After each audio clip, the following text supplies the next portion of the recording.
Welcome to top news. మంగళగిరిలోని Janasena party ప్రధాన కార్యాలయంలో పవన్ కళ్యాణ్ సమక్షంలో పిఠాపురం నియోజకవర్గం నుంచి పలువురు పార్టీలో చేరారు. ఈ సందర్భంగా జనసేనాని పవన్ కళ్యాణ్ ఆసక్తికర వ్యాఖ్యలు చేశారు. పిఠాపురంలో తనను ఓడించే బాధ్యతను చిత్తూరు జిల్లాకు చెందిన పెద్దిరెడ్డి అబ్బాయి మిథున్ రెడ్డి తీసుకున్నాడట అని వెల్లడించారు. వాళ్లు పోటీ చేసే నియోజకవర్గాల్లో ఇతరులను రానివ్వరు. స్థానికుడు అయ్యి ఒక బీసీ యాదవ్ వర్గానికి చెందిన యువతికి అవకాశం ఇస్తే అతనిని ఓడించి ఇబ్బందులు పెట్టారు. అలాంటి వారు మాత్రం ఇక్కడికి వచ్చి రాజకీయాలు చేస్తారంట అని విమర్శించారు. ఎవ్వరూ మన సహజ వనరులను ఎవ్వరూ దోపిడీ చేయకుండా అవసరం మేరకు తీసుకునేలాగా అడ్డగోలుగా తవ్వేయకుండా ఎక్కడో కాకినాడ నుంచి వచ్చి ఒక మాఫియా డాన్ వచ్చి పిఠాపురాన్ని భయపెడతానంటే దానికి నేను అండగా నిలబడతాను. అంటే మీకు ఇప్పుడు పెద్దిరెడ్డి గారి అబ్బాయి మిథున్ రెడ్డి గారు సంపూర్ణంగా నన్ను నిలువరించే బాధ్యత ఆయన తీసుకున్నారంట. అంటే ఇది ఎందుకు చెప్తున్నానంటే ఒక సందర్భంలో నేను ఆయన ఢిల్లీలో కలిసాను. ఆ మాటల సందర్భంలో ఆయన అన్న మాటలు ఏంటంటే వాళ్ళ నియోజకవర్గంలో చిత్తూరులోని వాళ్ళ పీలేరు నియోజకవర్గంలో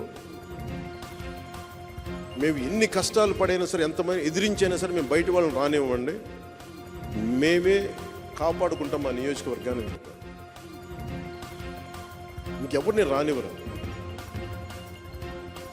అక్కడ మన పార్టీ కోసమే పోయినసారి ఒక యాదవ సమూహాలకి చెందిన సామాజిక వర్గానికి చెందిన ఒక యువకుడు మన పార్టీ తరఫున పోటీ చేస్తే పాపం చాలా భారీగా నామినేషన్ వేశారు. కానీ ఎలక్షన్లో ఓడిపోయారు. మేము ఓట్లు బాగానే వచ్చినాయి. కానీ మొన్న ఈ మధ్యన ఆయన మన పార్టీ నుంచి వెళ్ళిపోయారు. వచ్చిన ఎలక్షన్లు అయిపోయిన తర్వాత కానీ సొంతగా పార్టీ పెట్టి ఆయన ముందుకు వెళ్దామంటే ఆయన మీద దాడి చేశారు. ఇదే మిథున్ రెడ్డి గారు. ఈ రోజున జగన్ గారేమో బీసీలకు మేము అండగా ఉంటామని చెప్తారు. ఈసీలకు అండగా ఉంటామంటే మేము మెతుకులు పడేస్తాం, మీరు ఏరుకోండి. 60 పైచిలుకు సీట్లుంటే 40 పైచిలుకు సీట్లు ఒక్క సామాజిక వర్గానికి ఇచ్చారు రాయలసీమ.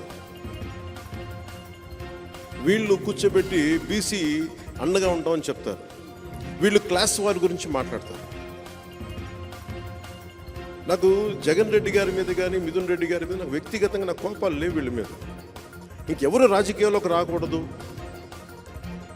నేను ఉన్నది దశాబ్దం నుంచి నేను పోరాడుతూ ఉన్నాను. 4 దశాబ్దాలు ఉన్న తెలుగుదేశం పార్టీకి కూడా నేను అండగా ఉన్నాను. అలాంటిది నన్ను ప్రజాస్వామ్యంలోకి నేను ఒక ఎమ్మెల్యే అయితే రాష్ట్రానికి మేలు తప్ప అది ఎవరికి హాని కాదు. రాష్ట్రంలో నాలాంటి గొంతుకులు ఉండకూడదు. నా కోసం 100 కోట్లు 150 కోట్లు ఓటుకి ₹1,00,000 ఇచ్చుకునేయమని, కుటుంబానికి ₹1,00,000 ఇచ్చుకునేయమని స్థాయిలో మాట్లాడుతూ ఉన్నారు. అంత డబ్బు ఉంది వాళ్ళ దగ్గర. ఎక్కడి నుంచి వచ్చింది ఆ డబ్బు? మద్యపానాన్ని నిషేధిస్తామని చెప్పి ఒక సీఎం సారా వ్యాపారి స్థాయికి వెళ్ళిపోయాడు. జేపీ వెంచర్స్ అనే ఒక కంపెనీకే మొత్తం ఆంధ్రప్రదేశ్లో ఉన్న మొత్తం సమగ్రంగా ఉండే ఇసుక రీచ్లన్నీ ఒకళ్ళ కింద వెళ్ళిపోయాయి. అది మిథున్ రెడ్డి గారి కుటుంబీకులు. ఇంత డబ్బు పేరుకుపోయి వాళ్ళ దగ్గర ఏం చేయాలో తెలియక కొట్టుకుంటున్నారు వాళ్ళు. నేను వాళ్ళతో ఏం ఛాలెంజ్ చేసి ఏం చేయట్లా. నాకు వాళ్ళ డబ్బు తాలూకు శక్తి నాకు బాగా తెలిసిన వాళ్ళు. నేను ఒక్కటే కోరుకుంటాను, నిజంగా తల్లి దీవెన కనుకే ఉంటే మీ అందరి ఆశీస్సులు ఉంటే మనిషికి 1,00,000 పంపించినా 1,00,000 పంచినా అది పనిచేయదు. జనసేన గెలుస్తుంది.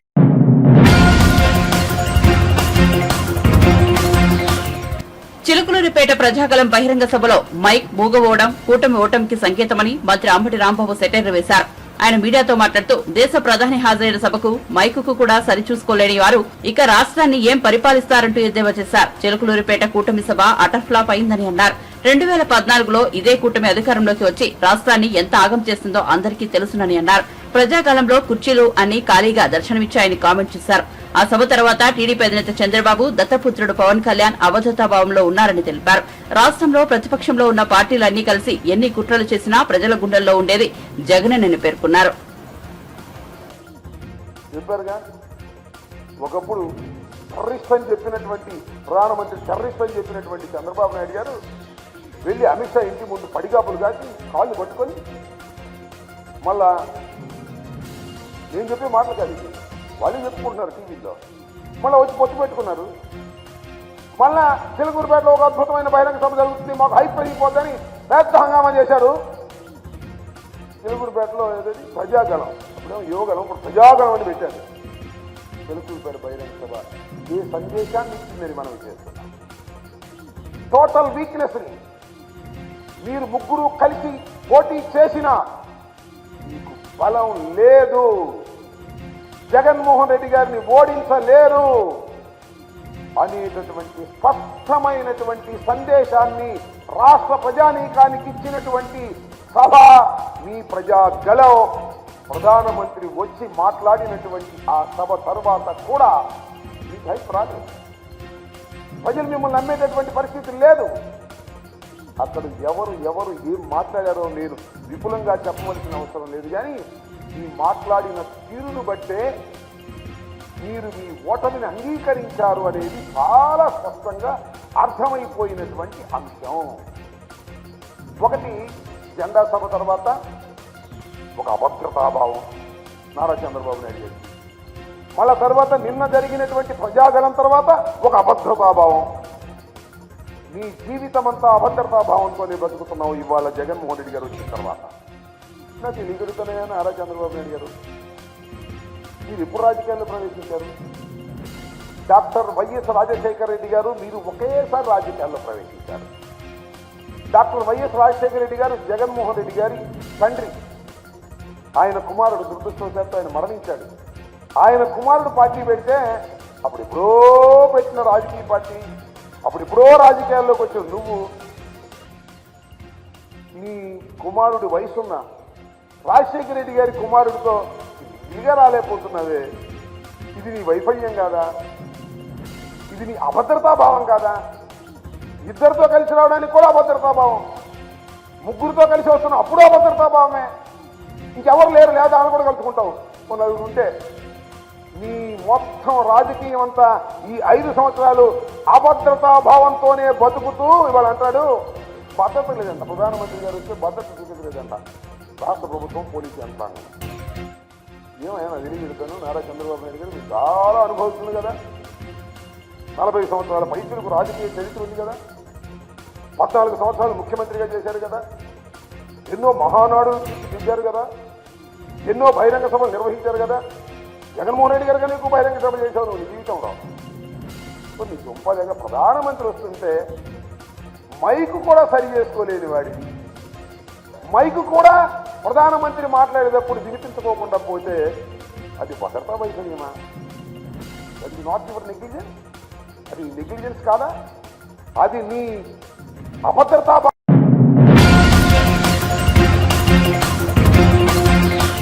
తిరుమల శ్రీ వెంకటేశ్వర స్వామి వారిని మలయాళీ సూపర్ స్టార్ మోహన్ లాల్ దర్శించుకున్నారు. మంగళవారం ఉదయం వీఐపీ విరామ సమయంలో శ్రీవారిని దర్శించుకున్న ప్రముఖ సినీ కథానాయకుడు మోహన్ లాల్ కు టీటీడీ అధికారులు దర్శన ఏర్పాట్లు చేసి ఆ తర్వాత తీర్థ ప్రసాదాలను అందజేశారు. శ్రీవారి దర్శనార్థం పలువురు సినీ ప్రముఖులు క్యూ కట్టారు. చిత్ర అయ్యప్ప శర్మలు, రాజీవ్ కనకాల, సుమా కనకాల కుటుంబ సభ్యులు స్వామివారి సేవలో పాల్గొని మొక్కులు చెల్లించుకున్నారు. దర్శనం అనంతరం రంగనాయకుల మండపంలో వేద పండితులు ఆశీర్వచనం అందించగా ఆలయ అధికారులు శ్రీవారి తీర్థ ప్రసాదాలు అందజేసి పట్టు వస్త్రంతో సత్కరించారు.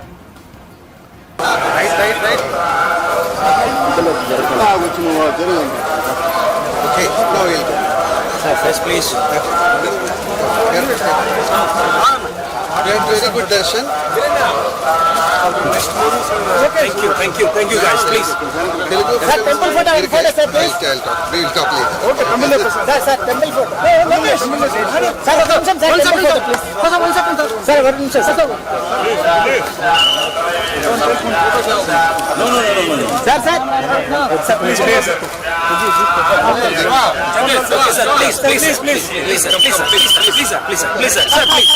Sir, please.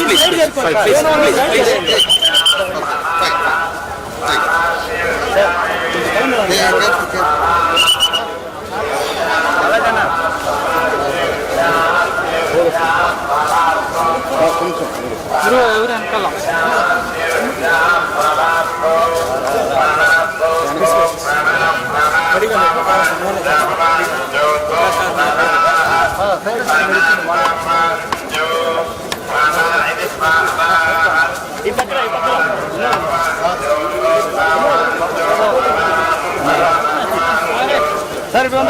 Sir,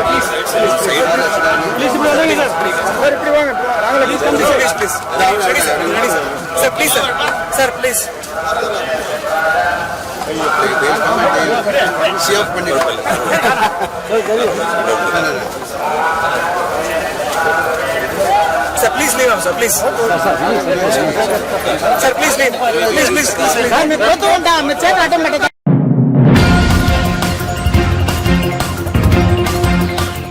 ఏపీలో ఎన్నికల నిబంధనలు అమలు కావడం లేదని మాజీ ఎన్నికల కమిషనర్ నిమ్మగడ్డ రమేష్ కుమార్ అన్నారు. కోనసీమ జిల్లా జొన్నాడ చెక్పోస్ట్ వద్ద వైఎస్ఆర్సీపీ కటౌట్ ఎందుకు తీయలేదని ప్రశ్నించారు.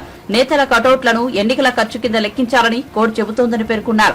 రేషన్ వాహనాలపై సీఎం ఫోటోలు తీయలేదని ఫిర్యాదులు వస్తున్నా వాటిని తొలగించే ప్రక్రియ చేపట్టలేదన్నారు. సీఈఓ, కలెక్టర్లు, అధికారులు ఎన్నికలు కూడా అమలు చేయాలని డిమాండ్ చేశారు. మనం ప్రస్తుతం బిఆర్ అంబేద్కర్ జిల్లా జొన్నాడ బ్రిడ్జి, గోదావరి మీద ఇది ప్రధానమైన బ్రిడ్జి. ఇక్కడ 24 గంటలు నిరంతరం నిఘా ఏర్పరిచి వచ్చే పోయే వెహికల్స్ అన్నింటినీ కూడా ఒక నిఘా బృందం దాదాపు 100% వెహికల్స్ని తనిఖీ చేశారు. నా వెహికల్ని కూడా నిఘా బృందం ఈ పక్కనే ఉన్న నిఘా బృందమే తనిఖీ చేశారు. ఈ నిఘా బృందానికి కేవలం 100 అడుగుల దూరంలో ఈ కటౌట్ ఉంది. ఎన్నికల నియమావళి ప్రకారం ఇలాంటి కటౌట్స్లు ఎన్నికల నియమావళి అమలు జరిపిన తర్వాత వీటిని తీసేసేయాలి. తర్వాత వీటిని పెడితే వీటిని రాజకీయ పార్టీల ఖర్చుగా పరిగణించాలి. అది నిబంధన. రాష్ట్రంలో ఎన్నికల నియమావళిని అమలు జరపడంలో ఉన్న వైఫల్యాలకి దీన్ని ప్రతీకగా మనం తీసుకోవచ్చు.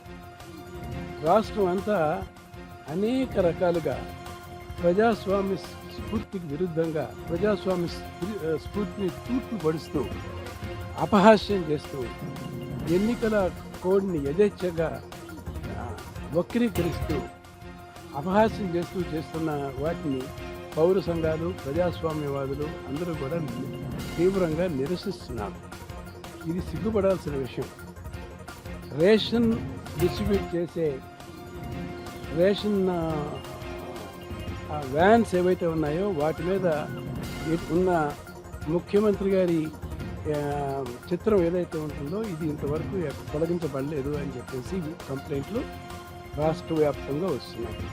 అట్లాగే అనేక సర్టిఫికెట్ల మీద, అనేక ధృవీకరణ పత్రాల మీద కూడా ముఖ్యమంత్రి గారి పేరు ఈనాటికి కూడా కొనసాగటం కూడా శోచనీయం. ఈ పరిస్థితి ఎంతవరకు వెళ్ళిందంటే పిల్లల స్కూల్ బ్యాగ్స్ మీద వారి ముఖ చిత్రమే ఉంది. రైతుల పొలాల్లో వేసే రాళ్ల మీద కూడా వారి ముఖ చిత్రమే ఉంది. వీటన్నిటిని ఎలా సవరిస్తారో ఇది ఎవరికీ అర్థం కాని సమస్య.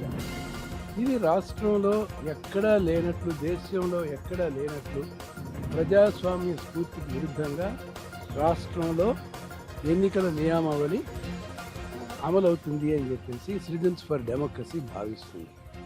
ఇప్పటికైనా రాష్ట్ర ఎన్నికల అధికారి, జిల్లా అధికారులు, దీన్ని అమలు చేయాల్సిన బాధ్యతాయుతమైన అధికారులు స్వతంత్రంగా, ధైర్యంగా, స్ఫూర్తిదాయంగా ఇప్పుడైనా కూడా వ్యవహరించండి. ఇప్పటికైనా ఎన్నికల నియమావళిని అమలు చేయండి.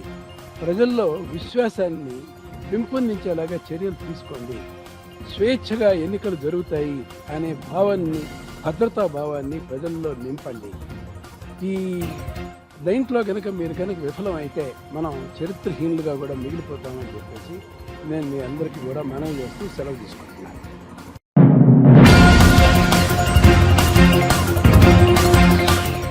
నాకు మల్కాజ్గిరితో ఏం సంబంధమని ముఖ్యమంత్రి రేవంత్ రెడ్డి ప్రశ్నిస్తున్నారు. అలాంటప్పుడు ఆయన కూడా కాంగ్రెస్ అభ్యర్థిగా ఈ ప్రాంతం వార్డుని నిలబెట్టాలి, లేదంటే ఆయన సంగతి చెబుతానని బీజేపీ లోక్సభ అభ్యర్థి ఈటెల రాజేందర్ హెచ్చరించారు. రేవంత్ రెడ్డికి దమ్ముంటే మల్కాజ్గిరి ప్రాంతం వాడినే తనపై పోటీకి నిలపాలని సవాల్ విసిరారు. తొక్కిసలాట జరుగుతున్నా కూడా వచ్చి ఒకటే మోడీ మోడీ మోడీ. ఆయన 2 నిమిషాలు సరిపోలే ఆయన అభివాదించడానికి, గంత ఆత్మత గుర్తించారు.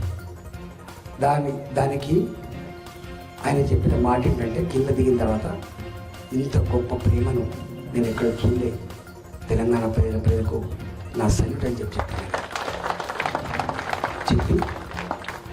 ఆ మాట నగర కమిటీ సభలో చెప్పాడు. ఆ మాట నిన్న జగిత్యాల సభలో కూడా చెప్పాడు.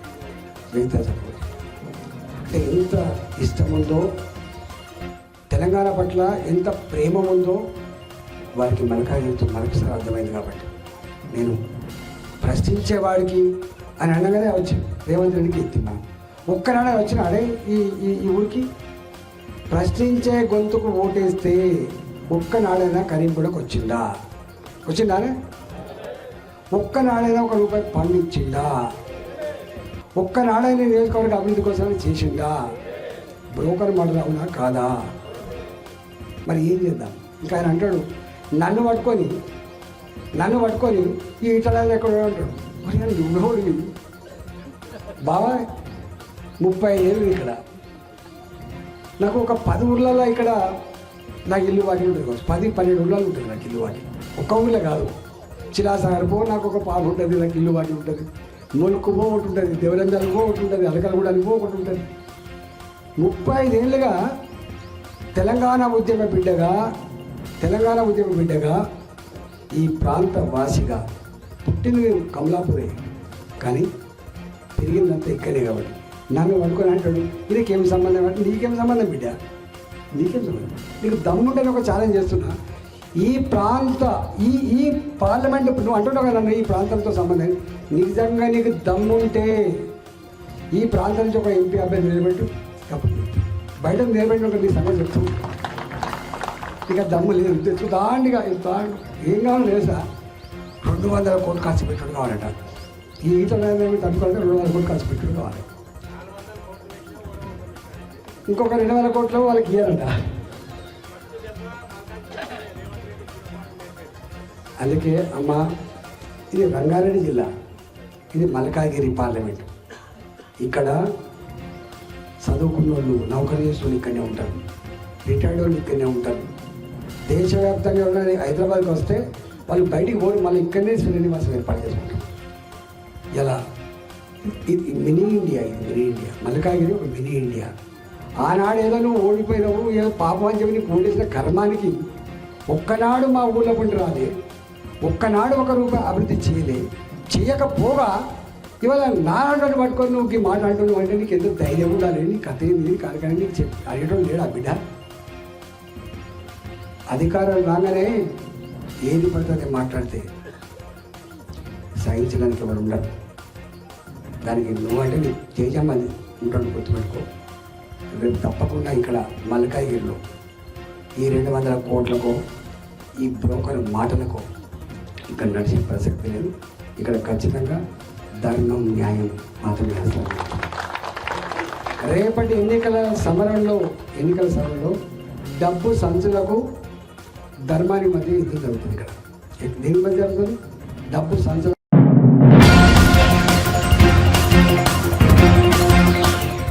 ఎస్బీఐ మాజీ డీఎస్పీ ప్రణీత్ రావు ఆధారాల ధ్వంసం కేసుకు సంబంధించి ఫోన్ ట్యాపింగ్ వ్యవహారంతో తనకు ఎలాంటి సంబంధం లేదని మాజీ మంత్రి బీఆర్ఎస్ నేత ఎర్రబెల్లి దయాకర్ రావు పేర్కొన్నారు. కొందరు కావాలని తనపై బురద జల్లే ప్రయత్నం చేస్తున్నారని ఆరోపించారు. హనుమకొండలో నిర్వహించిన పార్టీ కార్యకర్తల విస్తృత స్థాయి సమావేశంలో మాజీ ఎమ్మెల్యే వినయ్ భాస్కర్ తో కలిసి ఆయన పాల్గొన్నారు. తాను పార్టీ మారుతున్నట్టు జరుగుతున్న ప్రచారం అవాస్తవమని స్పష్టం చేశారు.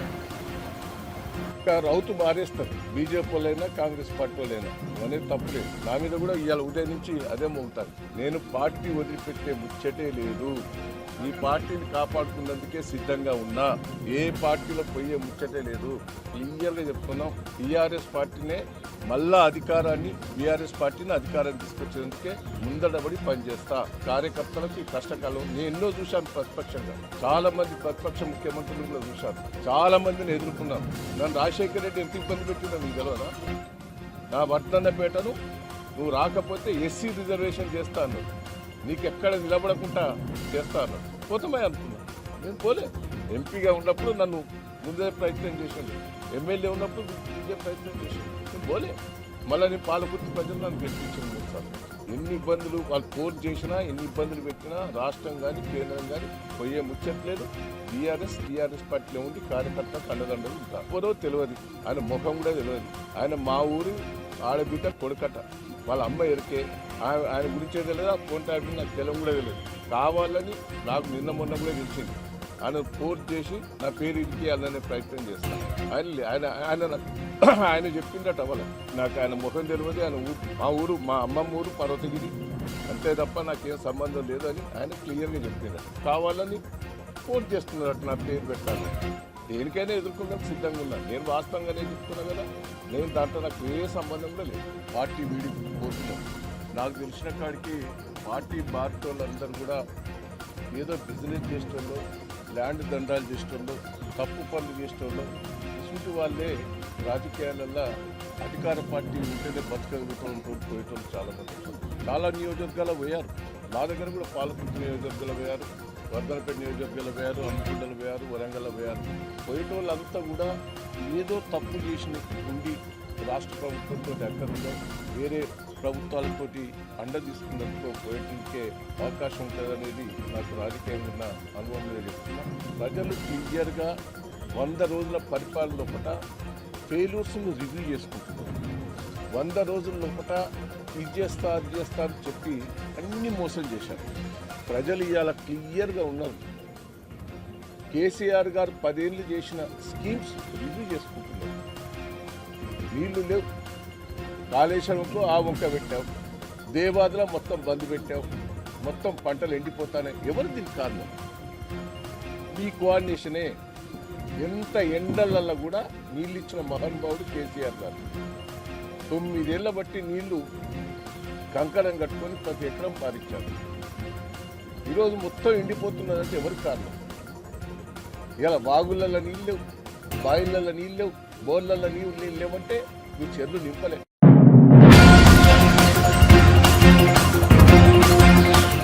ప్రతి నెల 5-6 వేల కోట్లు అప్పు చేసే జగన్ జనవరిలో అదనంగా 2.5 కోట్లు అప్పు చేసి అంతకు మించి ఖర్చు చేశారని టీడీపీ అధికార ప్రతినిధి నీలాయపాలెం విజయ్ కుమార్ వెల్లడించారు. రాష్ట్ర ప్రభుత్వం అప్పులు చేస్తున్న ఖర్చులకు పొంతన ఉండటం లేదని ఆయన పేర్కొన్నారు. జనవరి నెలలో 8,000 కోట్లు అప్పు చేస్తే 10,000 కోట్లు ఖర్చు ఎలా జరిగిందో ముఖ్యమంత్రి జగన్ సమాధానం చెప్పాలని విజయ్ కుమార్ నిలదీశారు. ఏ కాంట్రాక్టర్లు అస్మదీయుల చెల్లింపుల కోసం ఈ ఖర్చు చేశారని ప్రశ్నించారు. రెవెన్యూ ఖర్చు అంటూ చెప్తూ వేలకు వేల కోట్లు ఖర్చు పెట్టేస్తున్నారు. ఉదాహరణకి క్యాగ్ లెక్కల ప్రకారం, మనకున్న సమాచారం ప్రకారం క్యాగ్ లెక్కలు చూస్తే జనవరి మాసానికి క్యాగ్ లెక్కలు వచ్చాయి. దీని ప్రకారం చూస్తే ఒక్క జనవరి నెలలోనే మాత్రమే రెవెన్యూ ఖర్చు, అంటే రోజువారీ ఖర్చు అంటారు దాన్ని. సో రెవెన్యూ ఖర్చు కింద దాదాపు 10,300 కోట్లు ఖర్చు పెట్టారు. ఈ 10,300 కోట్లు ఎందుకు ఎక్కువ ఉంటున్నాయంటే, జనరల్గా ప్రతి నెల రెవెన్యూ ఖర్చు ఒక 4-5 వేల కోట్లు ఉంటుంది. మ్యాక్సిమం 6,000 కోట్లు 7,000 కోట్లు ఎప్పుడు దాటదు.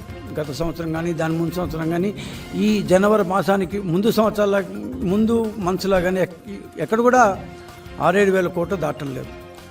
ఆ దాటని పరిస్థితుల్లో ఒక్క జనవరి నెలలో మాత్రమే 11,000 కోట్లు, దాదాపు 10,400 ప్లస్ ఎక్స్ట్రా ఇంత ఖర్చు ఒక నెలలోనే, అంటే దాదాపు 5-5.5 వేల కోట్ల రూపాయలు అదనంగా ఖర్చు పెట్టేసింది గవర్నమెంట్.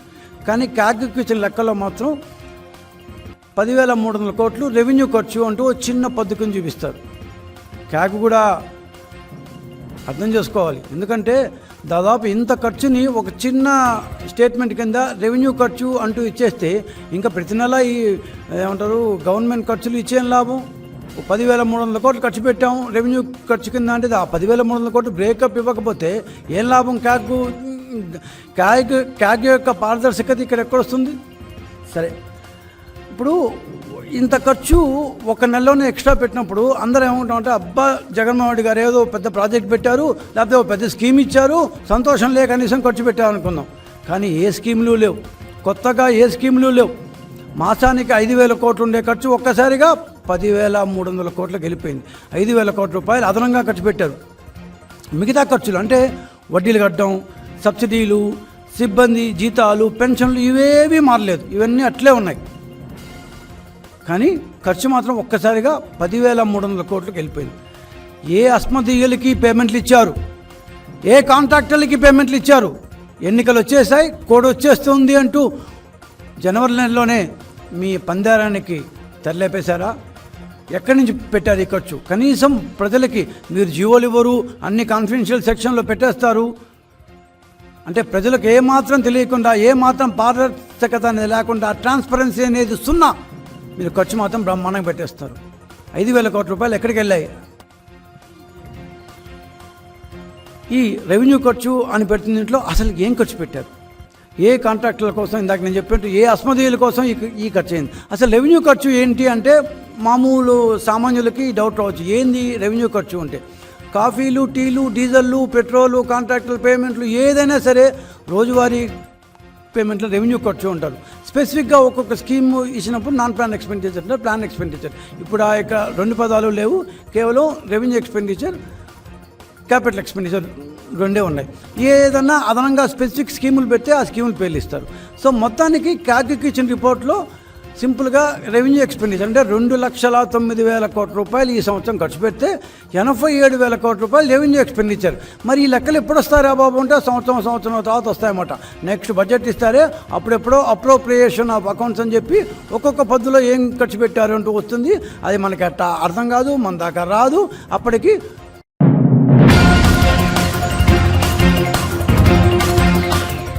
జనసేనాని పవన్ కళ్యాణ్ కీలక ప్రకటన చేశారు. కాకినాడ లోక్సభ స్థానం నుంచి పోటీ చేసే జనసేన అభ్యర్థిని ప్రకటించారు.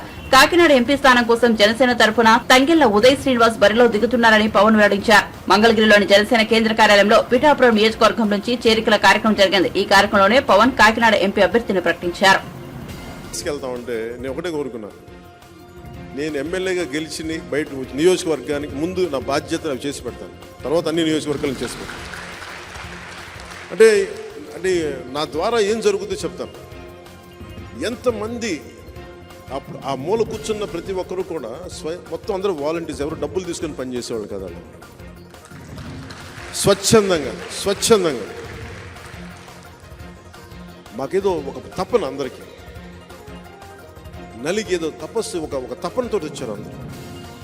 సో నాకు ఎంత బలమైన అవకాశం, నాకు పిఠాపురంలో పోటీ చేసే అవకాశం కల్పించినందుకు మీరందరూ జాయిన్ అయ్యి తద్వారా నన్ను మరింత బలోపేతం చేస్తున్నందుకు మనస్ఫూర్తిగా మీ అందరికీ పేరు పేరున ధన్యవాదాలు. ఇందాక నేను చెప్తున్నట్టుగా నేను 2 నిర్ణయించుకున్నాను.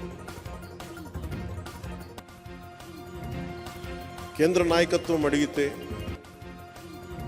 కేంద్ర నాయకత్వం 2 అడిగారు నన్ను, నువ్వు ఎమ్మెల్యేగాను పోటీ చేయాలి, ఎంపీగాను పోటీ చేయాలని. నాకైతే ఎమ్మెల్యేగానే చేయాలనుంది. రాష్ట్రానికి ముందు పనిచేసి తర్వాత దేశం కోసం ఆలోచిస్తాను. కానీ ఎంపీ జనసేనదే.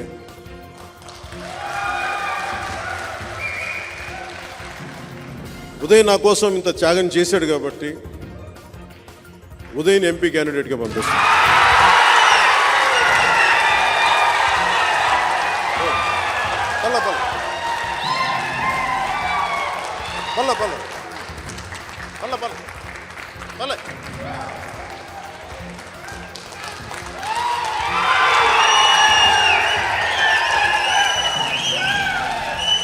కూర్చో, ఇద్దరుగా కూర్చోండి.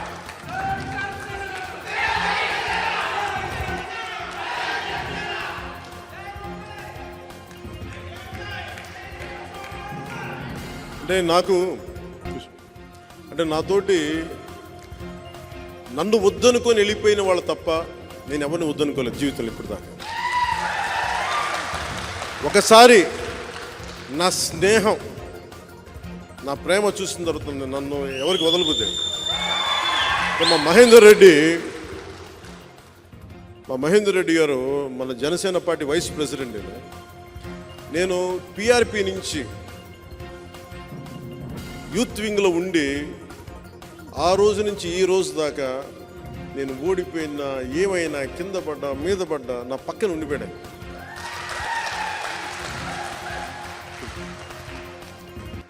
ఆయన ఎందుకు చెప్తున్నానంటే, నేను భావజాలం మాట్లాడను, సాధిస్తాను, దాన్ని సాధనలో పెడతాను. సో ఇది కాకినాడ పార్లమెంటు భారీ మెజారిటీతో గెలవాలి. మేము ఉదయ్